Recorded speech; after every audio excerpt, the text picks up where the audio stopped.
Alright, hey guys here, hope the camera's focusing here. Real quick, got the toilet, the Case 1000 toilet all finished up.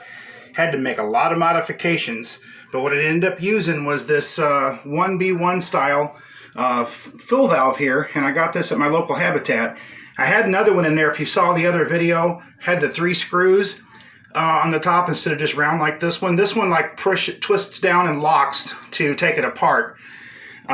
But what I had to do, I found this one worked a little better because I was able to get it in there, because the other one with the 3 screws, it would only go in a certain way, and my float ball kept wanting to be this direction, and I had to bend the rod, and it tended to want to stick sometimes and didn't want to shut off. So I decided, you know what, I need something that I can get the rod pretty straight. So I went with this style of a fill valve. I still had to make modifications.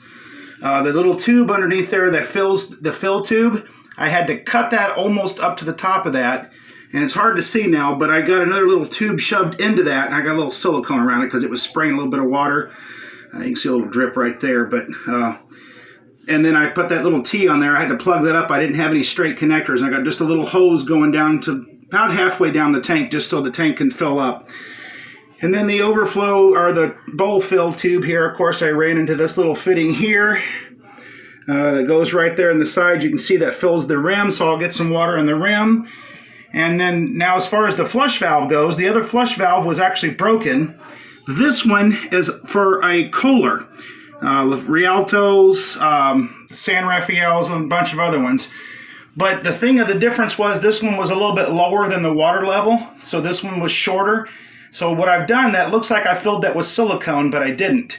I took a piece of plastic and cut it that size and just put it barely below the lip of this thing, and then I covered that with silicone so water wouldn't go down that, so I could get my water level up to where the water level is supposed to be in the tank of the toilet.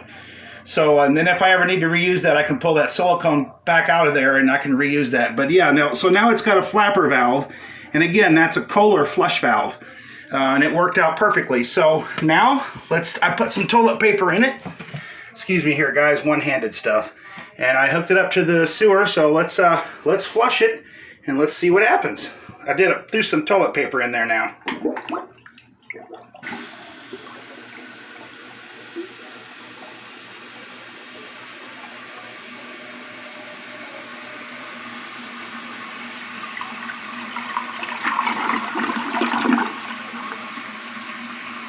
Pretty good.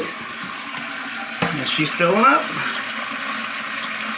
The little tube's behind there, so yeah, there you have it, guys. Just a little update. So you can modify to make sure that, you know, you had to put some silicone back here to plug that little hole up in this little extra little channel here, so water won't come out on the floor. But yeah, so it works, and it works very well.